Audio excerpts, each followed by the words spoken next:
The Forbidden Forest. No, not Hermione's downstairs, this thing. How could this cluster of shrubbery spanning the landscape of our beloved wizarding world cause so much anguish? For me, the forest has served as an enigma that has plagued my horror-enthusiastic brain for the last 20 years. What is the forest? Where did it come from? What actually lives there? And why on earth did they send students into it as a means of detention?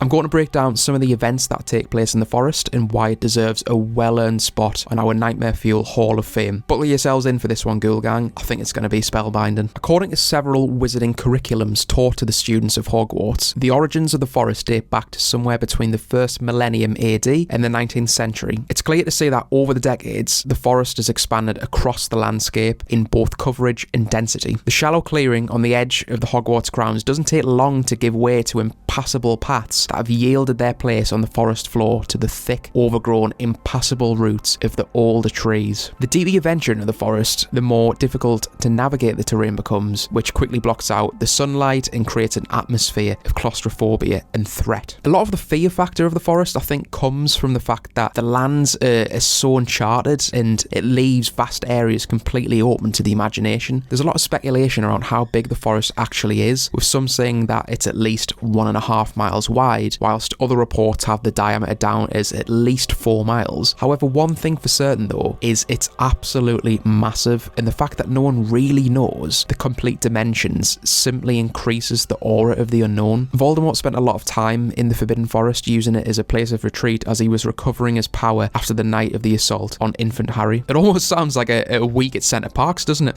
Voldemort took a health and well-being break after losing a 1v1 with a child. From a location perspective, the fact that the edge of the forest is right on the footprint of the Hogwarts grounds makes it so threatening in itself. This gives enemies the ability to advance towards Hogwarts and be virtually on the doorstep before their presence is even detected. The protection of Hogwarts simply doesn't apply in the forest, hence the early warning from Dumbledore to first-year students in the Welcome Assembly that venturing into the forest is strictly prohibited. Niche reference, but remember on RuneScape when you had to accept a duel from someone in the main world, but if you crossed the threshold into the wilderness, you could instantly be ganked from the bushes by a level 100 night elf. Yep. Basically that. Vulnerability at its finest. The forest is home to many creatures and critters, both magical and non-magical, and the fact that I'm definitely teetering on the edge of having arachnophobia doesn't paint the forest in a better light for me either.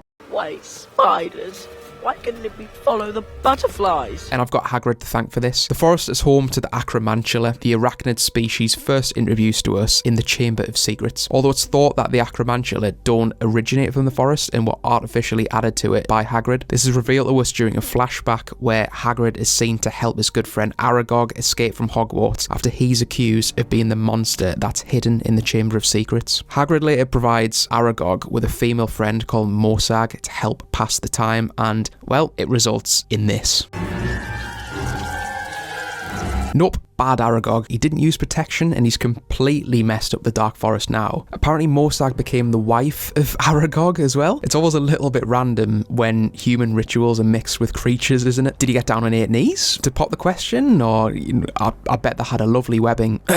Anyway, if having the awareness of 2 Acromantula residing in the tree line wasn't bad enough, how about another million of them? There are several other scenes which coincidentally take place in the forest, such as Harry appearing to die at the hands of Voldemort's Avada Kedavra spell, or Harry also fighting off the Death Eaters with the use of the Patronus charm. But for me, what really cemented this place of pain and suffering on our Nightmare Fuel list is the detention scene during the Philosopher's Stone. In my opinion, this scene is without doubt the most harrowing scene in the whole franchise. The Philosopher's Stone was rated as a PG. Kids can watch this with parental guidance. Are you serious, Warner Brothers? Harry and Draco are sent into the forest as punishment for being out of bed past hours. Ironically, they're made to help Hagrid out with some errands at what seems like the witching hour, but we'll go with it. We won't just send them back to bed, we'll send them into the forest. For context, I was 7 when I first watched this film. I know the book was released in 1997, but I was only 3, so I could barely go to the toilet, never mind read a 400-page novel. Nevertheless, I was not ready for my first glimpse of Voldemort. If anyone wants to challenge me in the comments, feel free, but my personal feelings are that Voldemort was at his most ominous during the Philosopher's Stone in the forest. The irony here was he was actually at his weakest, living a half-life, barely surviving on unicorn blood and latching onto the soul of Professor Quirrell. But something that's always given me chills is an entity that is wearing a black hooded robe, an unidentifiable object floating towards you with all their facial features concealed creates a massive dose of uneasiness. In fact, it's downright petrifying to look at. I've always felt when the appearance of an antagonist is kept hidden from the audience, the threat is that much more potent. Holding back the revelation of an antagonist is a powerful tool in filmmaking, causing the minds of the audience to run wild. When the revelation finally comes, it's often underwhelming and undermines the antagonist. For me, Voldemort never seemed scary once we'd met his CGI-riddled face.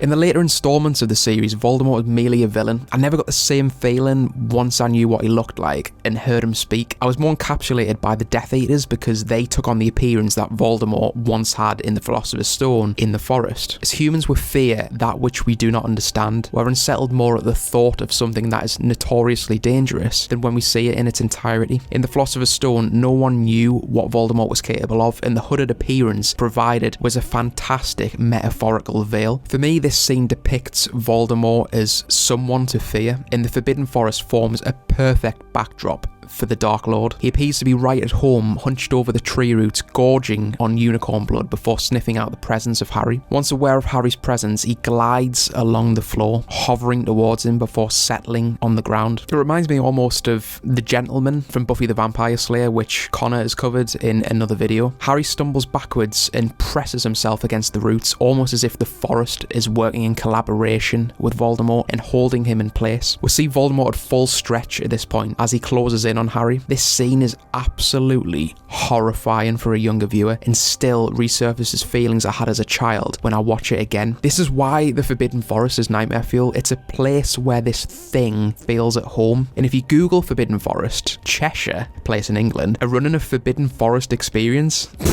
You can get in the bin, mate. I'm not going to that. But what do you think's the scariest scene that takes place in the Forbidden Forest? Let me know down in the comments and let's have a discussion about it. If you like the video, give us a quick subscription if you want to see more of our Nightmare Fuel videos. Look, we're just a bunch of lads who love the horror genre, so your support and appreciation goes a lot further than you think. I've been Hugh from Unleash the Ghouls, and I'll see you later.